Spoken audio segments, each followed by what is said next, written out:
Where's everybody at? All right, there we go.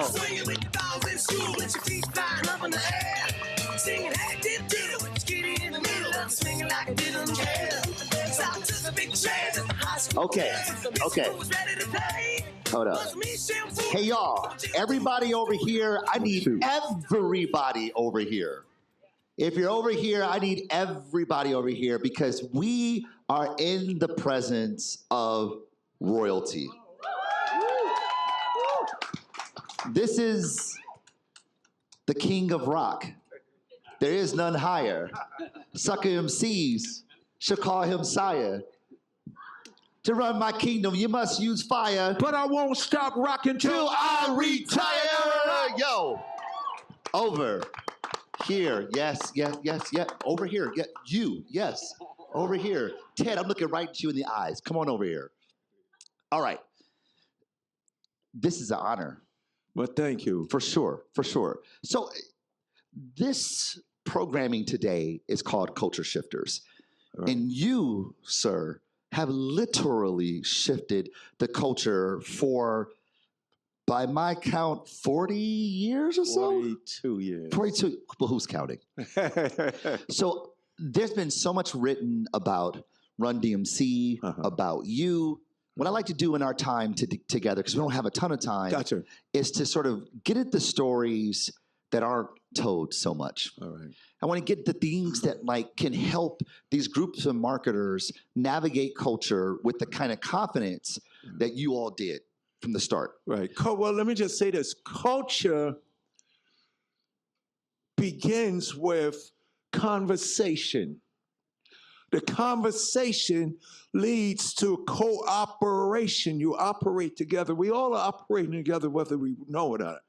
But the conversation leads to cooperation, which then leads to collaboration. Mm-hmm. So conversation, cooperation, and collaboration, conversation, cooperation, and collaboration leads to transformation. Amen. I didn't mean for it to rhyme, but it does. That you can't help yourself. That actually is scholarly sound, that we construct, negotiate culture through the discourse. Right. And as marketers who are in this room, clearly curious about culture, I'd like to talk to you about when you all were really getting started. You all were leading culture, language. You're introducing new language, aesthetics, artifacts, behaviors. These things you brought forward that are now just commonplace. Right. When you were doing it, did you know that you were having this kind of impact? Like, what was the thinking going into, hey, we're gonna rock shell toes, Adidas, and we're gonna have some fat laces with them. This is gonna rock. We're gonna rock leather suits. Yeah. Like, when you were going through this, did you know you were gonna have this impact? Did you know what you were doing? No, it wasn't deliberate innovation. Hip hop didn't create anything. It recreated everything. You know, we come from a generation and a community where people thought that we didn't have anything of value.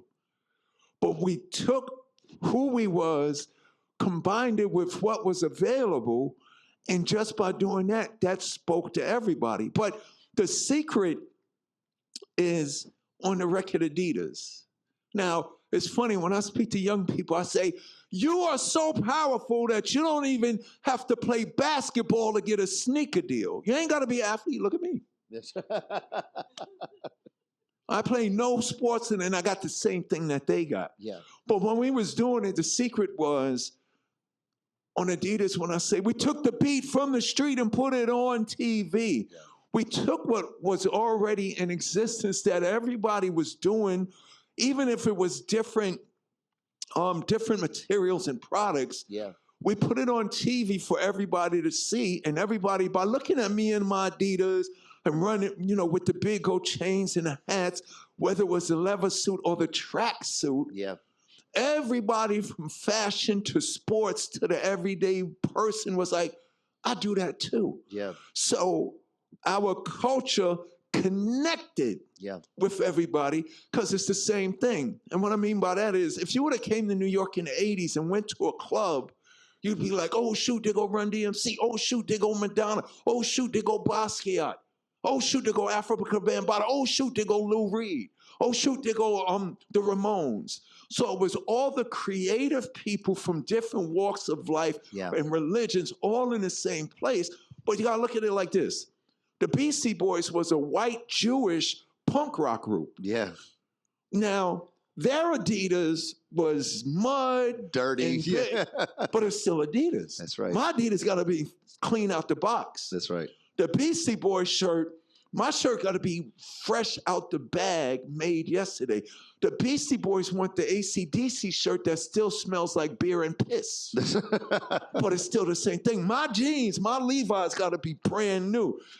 They're probably wearing their grandfather's Levi's, who was at the show in the 70s. Yeah. So Run DMC was a representation of all the expressions in existence, and it had nothing to do with time. Like, there's no such thing as a especially for your companies. Now, here's a secret: it's no such thing as a generation gap. Yep. It's a conversation and communication and representation gap. You know what I'm saying? So Chuck D said cycles on Time Bomb. Cycles, life runs in cycles. New is old. No, I'm not no cycle. Yeah. So we took our father's suit blazers. Yeah. Out the clock. No, not my father's, my grandfather's suit blazer. Threw that on and then say, yo, I could wear Kangol or I could wear Fedora. Yeah. Fedora's been around forever. Adidas was around forever, but at the time, nobody cared about them anymore. Well, I think so. What I find so fascinating about that is that first you're like, this is just how we styled ourselves in our day-to-day life. Everybody was doing it. Everybody, right? That was the aesthetic of the time. However, in show business, that's not how hip hop presented itself. Right. Hip hop presented itself trying to be like the David Bowies, like Parliament, like, Let me tell you why. Because growing up, and I just talked about it with John, my voice friend, that's going to do the bad guy in my animated feature. Growing up, it was two things, and it didn't matter the color of your skin. Life was this: Saturday morning, 12 noon, on Channel 5 was Soul Train. Then when that hour went by on Channel 7, now it's Channel 5, 12 noon, the black guy, Don Cornelius on Soul Train. Yeah. 1 o'clock, the white guy, Dick Clark on American Bandstand. Yeah. So that was our thing. That was our life. Not even thinking, especially the hip hoppers, we didn't have equipment. We had vinyl. That's right. But we playing the music on them. So when the first rappers got into the business, they had no rappers to look up to because they was the first. Because culture, they didn't know about this.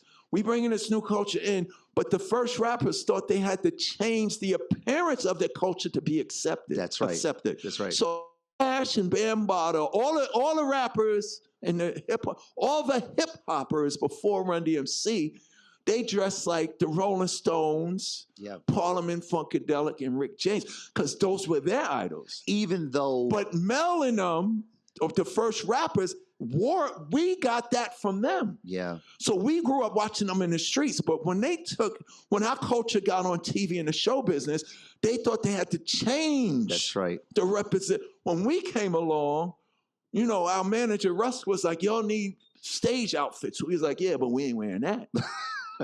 Like, I wear leather pants, but they ain't gonna look like the punk rockers leather. Yeah. They're gonna fit me like my jeans. Yeah. And if I wear a leather jacket, it ain't gonna be tight with spikes and all that. It's gonna hit me like my father's suit jacket. That's right. So that cultural innovation came out of necessity, and at the same time, we wanted to be real. So there's two things that come to mind as you say this. The first is that you had to have the confidence to say, we are going to be ourselves, despite what everyone else is doing. I think the same thing goes when it comes to brands. 100%. You have to have the confidence to say, this is who we are, this is how we see the world, and this is how we're going to engage. Regardless of what everyone else is doing, we're going to be us. That's the first. And that's very important, because your whole thing is you don't want... People come up to me all the time, D, in the music, what do I do? Look at what everybody else is doing and do something different. That's right. But you're still the same thing. But do something different with that sneaker. Do something different with that product. Do something, You know what I'm saying? I mean, back in the day, we call that Culture, culture demands confidence. Not accepting no. We come in, yo, they said this to us. There's no way anybody wants to hear that hibbity-hobbity stuff. There's no way y'all gonna sell records. There's no way that you'll be... Even when Walk This Way and Raising Hell album was out, I always remember we was at a press conference. Excuse me, DMC, where do you think you're going to be in 5 years? So my cultural confidence said, motherfucker, I'm going to be back here in 10 years. But 10 years later, at a press conference, 10 years ago, I asked you where you would be. So you got to be confident. So the confidence is first. The second thing, you talked about this thing of innovation. And again, everything you're saying is backed by the research, by the literature. There's a gentleman named Levi Strauss, and he calls this idea bricolage. The guy that made it. No, that's a different Levi Strauss. This is the sociologist Levi Strauss. Okay, so Levi Strauss brought forward this idea called bricolage, which is a French word for mashup. And he says that, like, look, there's no such thing as a new idea. Never. That ideas that are novel are mixtures of other things. You take some of this, take some of this, take some of that, bring it together, you have a new thing. That's what exactly hip-hop did. They threw disco away. We said, y'all don't want that. We took that and created Rapper's Delight. And think about, it's funny that you say that. Here's proof outside of hip-hop. Remember, you come to New York City in the 70s, everybody was going to Studio 54. And then we was like, what's going on in there? And it wasn't about the Bentleys and the diamonds and the champagne. We saw, yo, they go in there and they play music, and for 3 or 4 or 5 hours, they can have heaven. So we was doing disco in the streets. Yeah. Think about it. We was taking we took the punk, we took the funk, we took the R&B. When disco, I remember waking up and it was like, disco's dead. Culture is so powerful, it can reanimate something that is. Disco was dead. I woke up and it was all over the world, disco sucks. It was on the papers and the news. We was like, y'all don't want that disco? We took those records and we created hip hop with it. I mean, and we didn't know we was doing what Levi Strauss said was exactly. So to all of you, have faith in anything that you want to do because you can do it. So it's already been done. For me, I think about like my first hip-hop record that I bought as a kid was the single for Mary Mary. Mary, Mary, why you bugging? Which was a sample from the Monkees. And I grew up a huge fan of the Monkees. Because to your point earlier, that after I got home from school, I turned on Nickelodeon and there were the reruns of the Monkees. And then here, Run DMC, who I knew from Yo MTV Raps, are now fusing a thing that I love here with this other thing that I love called hip-hop and putting it together to create something altogether new. When we first came out, everybody thought that hip-hop was just black ghetto music. Because rightfully so, Rolling Stone said the message is the number. Yes, it's a perfect example of the sincerity and importance in the spirit of hip-hop. But when I came along, I come from Queens. I went to Catholic school my whole life. I'm a straight-A student. I'm a geeky, nerdy kid that likes comic books. I know nothing about street gangs and heroin and all of that. You know, you went to college, too. I went to college. I got both my parents there. So I'm coming into this hip-hop thing, you know what I'm saying? I don't got broken glass. My father drives an Electra 225, which is the poor man's Cadillac. If you couldn't get the Fleetwood or the Brougham, you get the Electra 225. I got both parents. My father worked for mass transit. My mother was a nurse. So here I come in, coming into the Bronx, into Harlem, and to do a die, bet, style, thinking I'm going to come rap. But I didn't have to change who I was. Why? Because I had the confidence of what the culture is going to do for me. They rhyming about broken glass. They're rhyming about street gangs. They rhyming about shooting. They rhyming about sex. They rhyming about selling drugs. I stepped to the front of the whole world, and I said, I'm DMC. In the place to be, I go to St. John's University. And since kindergarten, I acquired the knowledge. After 12th grade, I went straight to college. The whole room was like, ah! You know what I'm saying? I mean, so what people didn't realize was in our culture, street gangs, graffiti, going to jail was part, but also part of our culture was girls over there playing double dutch. Yeah. Kids on the swings. Yeah. Nobody was talking about that. That's right. So the gangbanger, the police, and everybody related to Run DMC because we was talking about something that everybody goes through. Which was more gangster? Ice-T said, man, DMC, you made gangster. You made positivity gangster. You know what I'm saying? I mean, you all were literally talking about Peter Piper picked peckers, but rhyme rock Nursery rhymes. Like, it's like, what are we rhymes. talking about? Look, we took a nursery rhyme and we switched it up. You know what I'm saying? So there's this idea of confidence, that knowing who you are, not feeling the pressure to conform and be like everything else, Right. allows you to find your lane within the cultural zeitgeist. And when it Right. comes to innovation, it's not necessarily coming up with the new idea, but it's finding the bricolage of all these things that inspire you Exactly. to create new things. Look, culture is so powerful. 1986 for the Raising Hell album, you know, My Adidas is hitting. Walk This Way is hitting. Tricky is hitting. Everything is hitting.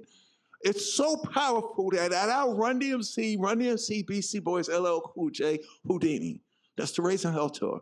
We got white people singing, you know, I'm proud to be black, y'all, and that's a fact, y'all, and if you're trying to take, you know what I'm saying? Because it's all the same thing. You know what I'm saying? So people could relate to that.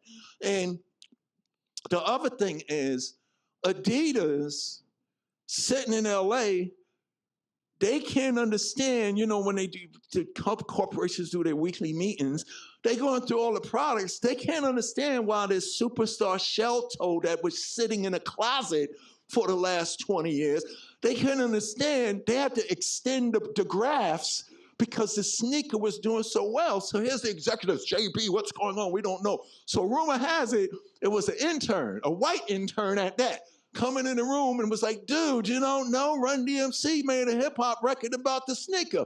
And it was like, JB, what is this? What is this hip-hop thing? And what in the world is a Run DMC thing? So what they did was they sent a spy to New York. Here, you go to the Madison Square Garden and find out if this is true. A man named, he was the head of Adidas America. That's right. Angelo Anastasio. Sent him to New York City. Go see if this is true. So he picked the wrong show to come to. He calls, hey, my name is Angelo Anastasio with Adidas. Can I get 2 tickets? Man, you can get some backstage passes. Come on to the show. So he comes to the show. We talked about this. Yep. So Run DMC, you know, this hip hop thing is buzzing. It's, you know, changing up things, touching things outside of music. Yeah. And it comes to the point in the show where Run goes, take it off, D. And I take off my sneaker, and Run goes, hold it up, D. Now, this bugged me out, too. I held up my sneaker, a whole sold-out Madison Square Garden held up theirs. And Run just asked me, what are those? And I screamed, mine!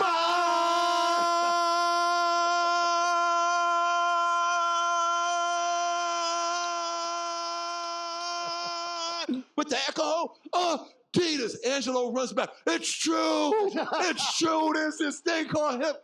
A couple of minutes later, we got a sneaker deal. That's the power of culture. I mean, that's amazing. It's an amazing story. The thing is that what I love about that story, and it's so well written. I mean, I've never seen it illustrated so beautifully. It's so storied, the story, but like it says something that's really powerful here, that not everybody's going to get it right away. Oh, no. The idea, however, is in your confident delivery that you are bringing new innovation to the marketplace, you have to find the people who get it. Right. You have to find the people who see it, and those people go tell the other people. Yes. The literature will refer to that as network effects. Yeah. Right? I'm 100%. activating these people, and they're going to propagate it into the population with the kind of credence that advertising could never get. With the kind of authority that you can't pay for. You have to earn it. Now, this is so good. It's so perfect. If you're going to bring that up, but now that happened now, the other thing is Run DMC putting rock and rap together. Because it was thought the black people do hip-hop, the white people do rock. No, that's not how it worked. So, Aerosmith, they're working on this album with dude looks like a lady and all that angel, right? But there's no way in hell, they so far gone, They're pulling off at this point.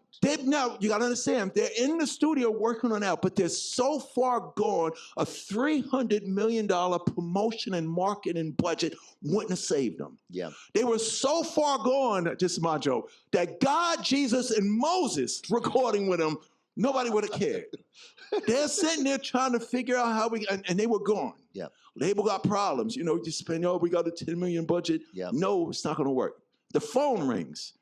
It's a Jewish guy that is the DJ and producer of a Jewish punk band called the Beastie Boys. Gentleman named Rick Rubin. They picked it, yes, Rick Rubin. Hello, my name is Rick Rubin. I know you know who Run DMC is, and if you don't, I know, like you just said, somebody around you was saying, bring in the information. I know you know who Run DMC is. We want to make your record over. Do you want to do it? So imagine if you're on the other end of that phone. Who is this? My name is Rick Rubin. I know you want to, hold on. Guys, there's some guy named Rick Rubin, and he's saying something about Run DMC. So Steve and Joe Perry go, yo, that's those hip-hop guys there. We like what they doing. He's saying you want to do the record. What do we got to lose? Yeah. So they were humble enough. See, it's also having courage and courageous and confident, but you also got to be humble enough. Yeah, look in the mirror and know what reality is. Right. Yep. They said yes, and look at them. Because Run DMC, they got a $90 million contract from Columbia Records. But it was that, we like what this guy's doing. We heard about that. That's right. This thing is buzzing. That's right. So the other thing with confidence is not only be confident, but don't be afraid. Mm-hmm. Do not be afraid. You got to have the courage. Or if you are afraid, do it scared, but do it. That leads into another moment for y'all to say about. We get a call from Live Aid in 85. We want y'all to come. Nope. What are you trying to do to us, Russell? No, we staying right here. It's beats and rhymes and breakdancing and graffiti. We are not Tina Turner. Why y'all don't want to go? Tina Turner and Mick Jagger, motherfucker. We ain't going out there. We ain't going to have them laughing at us and stuff like that. But then they said, you'll have to go, this and that. Yeah. So we go, we get backstage at Live Aid, and the first thing that the production crew go is, where's the band? This is funny. We point at Jay with turntables and records. So they go, y'all gonna just play records here? We go, yep. We go up there, and it's 80,000 people. So when we first get out there, it's 80-20. Oh, we know these, but you hear, boo! The ones that don't want, boo, boo, boo. This is blasphemy to rock. What do? We can run off stage. Nah, let's just go out there and do what we do. Yeah. We went out there and gave them what we did, and by the time we finished, the whole arena was applauding. Yeah. And the stagehands who said, y'all just gonna play records, y'all don't even got instruments, they go to Jay, could you go back up there and do that again?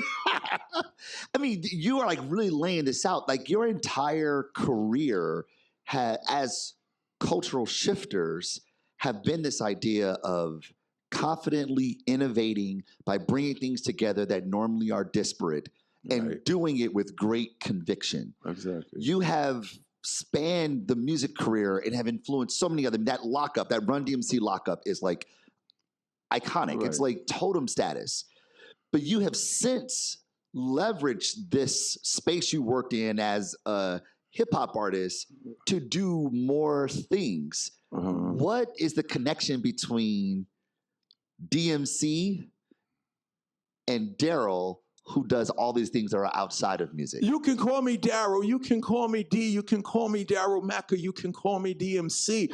People always ask me, what does my name mean? D's for never dirty, MC for mostly clean. I only cursed on 2 records.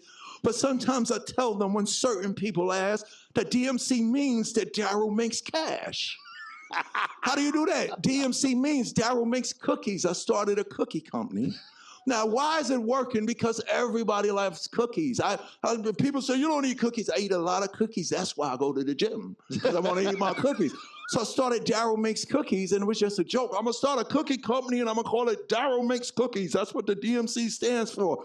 I didn't know that was promotion and marketing. Oh, my God, that's so good. The DMC, people get it. Yeah. Then after that, I was like, man, when I'm not on the road, I'm at schools speaking, high schools, middle schools, and now elementary schools.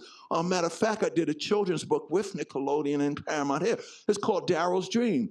The same thing I was doing with my music, somebody said, D, you could do with a kid's book. And I was like, why should I do a kid's book? To inspire, motivate, and educate while you entertain, the same way you entertain these kids' parents. And I've been around so long, their grandmother and grandfather, you can connect with the kids. So I came up with the idea, I want to go say my poem at the talent show, and the bullies and them is teasing me, but I go say it anyway.